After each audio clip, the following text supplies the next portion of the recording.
Hey, Invincible Numinist. I know you made this like almost 2 weeks ago, but I've really been busy with work and just catching up to Facebook and just dicking around. So here's my response to your video about We Are Gods. And I know this is kind of late. It's 2 weeks later. Blah blah blah. But it's not really a response in the vein of disagreeing with you. It's more in the vein of I want to talk about some of the subjects that you're talking about. I rewatched your video like a week ago, probably less than a week ago. Um, but I just have general things I want to say. I'm not. Most of it's not gonna be a response to what you talk about. It is worth pointing out. I do agree with most of your videos. Well, maybe that too, but most of what you say in this video, I do tend to agree with. I do want to talk about 6 subjects. Number one, you are adorable, and I'm sorry, but yeah, I got a thing for adorable guy. No, I'm just kidding. I just I thought that was kind of funny actually, but I looked at the response. I guess he wasn't patronizing you or something. He really did think you're adorable, so I think you're adorable too. When you get the little British accent. Anyway, I'm just making jokes. Number two, to be more serious, ageist attitudes. Really hate ageism. I've had to deal with ageism. I think all young people really have. I think there's now that I think about ageism, I think it's a two-way street. Like people can be really prejudiced against old people too. Um, but I'm going to focus more on the more commonly talked about. How people are really like discriminatory against kids and teenagers and just treat them as if they don't know anything and like they're completely oblivious to the world. And I don't think this is true. I mean, it really depends on the individual we're talking about, the upbringing they had, who their parents were, what they learned, where did they go to school, if they went to school at all. Maybe they were homeschooled, or unschooled, or whatever. Um, so I really hate ageist attitudes because it's a really collective discrimination based on a unfounded assumption that the younger you are, the more stupid you are, basically. Which, is in a way true because, the younger you are, probably the less knowledge you have. But that doesn't mean that you can insult people on the basis of their age just because, they don't have as much knowledge as you do on some sort of topic, because people can only learn knowledge in so much time. You can't blame them for their age. You don't blame someone because they get older. That's just a part of life. It's just reactionary blaming against people, and I really do think sometimes people just do it just so they don't have to make an argument, just so they don't have to say oh hey, well maybe he's right about something, but no, he's just a kid. He doesn't know what he's talking about. He doesn't know real life like I do. They treat their own experiences like they're completely objective, and then the kids are all subjective and stuff like that. So it's really bogus. I don't really like ageism, and I try not to do it myself. Um, the only time I ever make ageist remarks is usually when I'm joking. When I tell people I don't understand kids these days, even though I'm only 20. Um, and they're dubstep and all these the catchphrases they have and stuff like that. So, but that's really it. I mean, I don't think I've ever been ageist towards even kids. Always try to understand where they're coming from and try to play along with their games and see what they're actually trying to do and how their mind works and stuff like that. Because I'm really interested in what they're talking about and what they want to say. Um, but anyway, I didn't mean for that to be so long, but um, procreation, why or why not? So this is something I've thought about a little bit here and there, and I've talked to my girlfriend about. Both of us don't want kids. It's not for moral reasons, although I've heard some of the moral arguments and they're really weird. Like they make sense in a really weird way, but in another sense, I just can't get behind them because I think one of the main points of being alive is procreating, or to a lot of people it is. That not to me.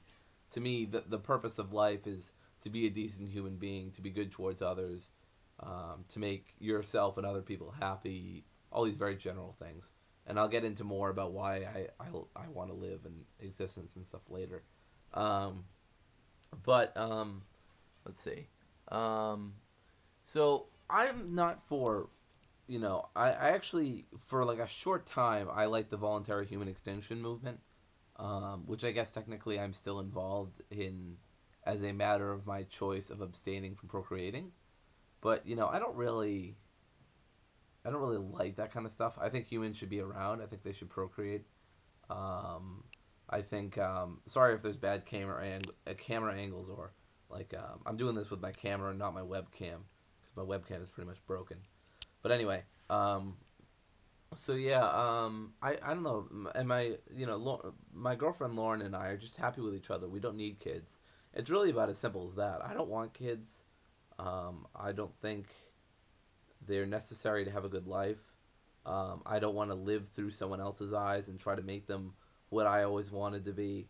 I don't want to put kids in this world of, um, of a world dominated by states and a cultural authoritarianism and all this other and economic inequality and stratified class divisions and all this kind of stuff. I don't want this. I don't want to bring up a child in that kind of life. I'd rather not anyway.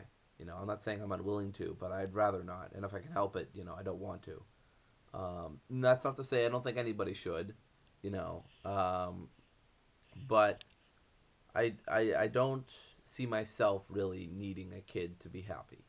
I like kids. It's not that I hate them. I enjoy kids, but not for me. So procreation for me is a no, at least as of right now. But you raised an interesting point, Numinous, that people your age have already made up their minds. And I think this is another ageist assumption. Oh well, you'll change your mind when you're older. Why? Why would I necessarily change my mind? Maybe. Maybe I'll change my mind. Maybe I will want a kid someday. But I think my mind would have to be changed on a lot of assumptions about how bad the world is now. Given that I think the world is pretty bad, I'm still pretty optimistic about human beings. I mean, for me, my anarchism largely comes from my optimism that human beings are usually tending towards good.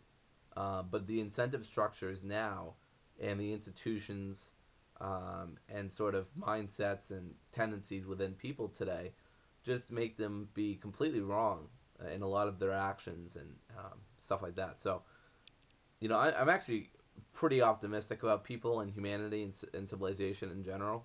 Um, I don't think I could be an anarchist without it. I don't think I could be an anarchist if I was pessimistic.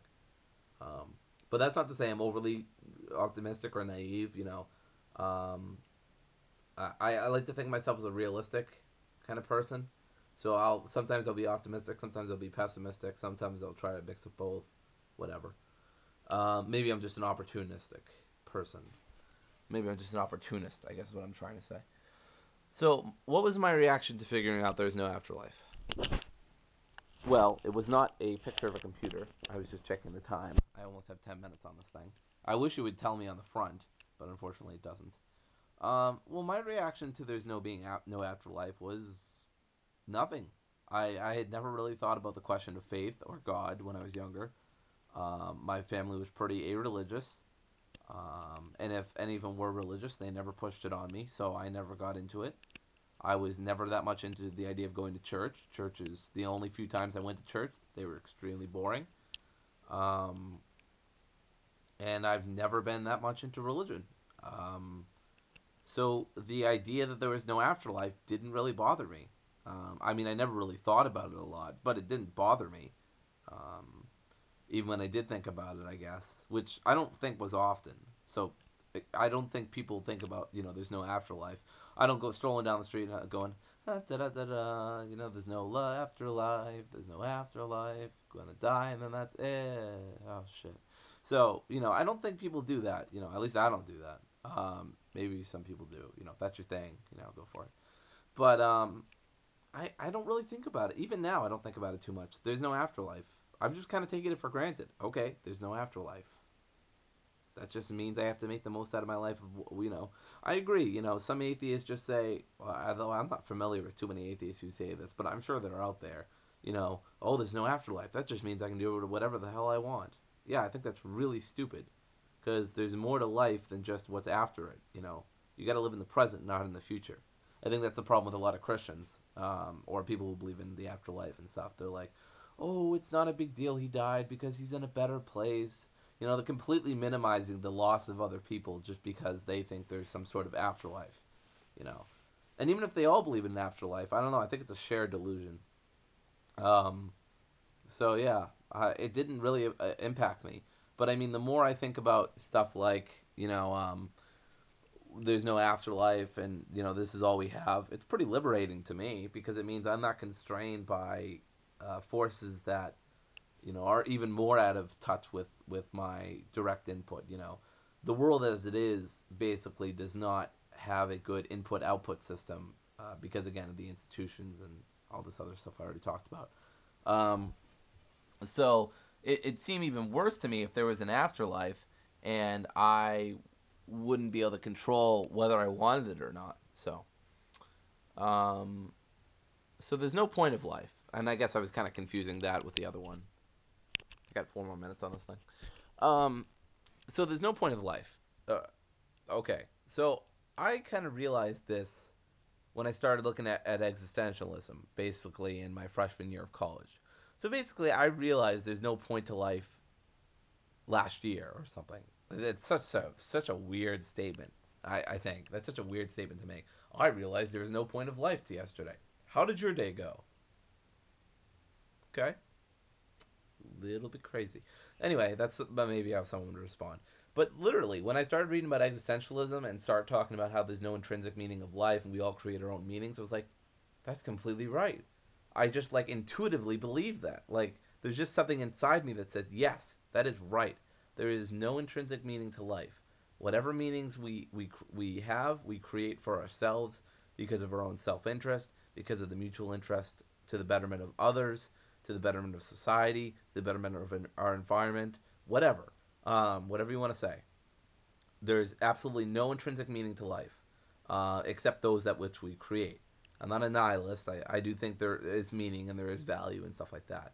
I really don't know how you can be a consistent nihilist, but I won't get into that.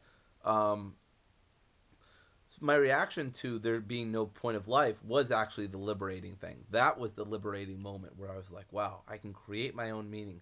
I can live with my own life. I don't have to be restrained by gods or heaven or the Christians or whoever. It's not like I hate Christians. One of my best friends is a self-proclaimed Christian, so I don't hate Christians unilaterally or something. I'm just saying them as examples. Um, yeah, so my reaction to it was pretty good. I felt liberated. There's not much more to say about that. Now, what keeps me alive? Well, what keeps me on this camera is 2 minutes, basically. So, what keeps me alive? Well, I'd say large part my girlfriend keeps me alive. My best friends keep me alive. I literally have three best friends. One of them's my girlfriend, and two of them are two of my other best friends. Um, and they're some of the big reasons that keep me alive because I figured out little while back that my best friends are basically the best in the world. Like, I don't mean they're the best in the world in terms of best friends. I mean they have the attributes that make up the best of the world. I think they're kind, they're caring, they're funny, they're there for you. They give a damn. Whatever. They're just good people. They are the kind of people I wish more in an inhabited society. If society was more made of my best friends, I feel like the world would be a better place. But because those friends exist to begin with, I think the world can be a better place. So it's like that, basically. And there are some of the big reasons, especially my girlfriend, who always gives me new faith in humanity. And I don't know where I'd be without. And I know that's very cheesy, blah blah blah, but it's how it goes. That's how I really feel. I don't know where I'd be without her. I don't know where I'd be without my best friends. Another thing that gives me a lot of meaning to my existence is playing bass. I love playing bass. It's one of my most favorite things in the world. And, writing, talking about politics, um, social interaction, basically interacting with other people who have common interests and who I can get along with. So there you go. Those are some of the reasons what keeps me alive. I mean, the survival instinct is definitely there. I'm not denying that, but at the same time, it's certainly not just the survival instinct. It's a lot more social than that. It's a lot more external to me. But the survival instinct, obviously, I have thought of suicide in my life, but the thought of it has always scared me away. So anyway, on that depressing note, but sort of happy too, I'm gonna end it off. So thanks for the video. It was good.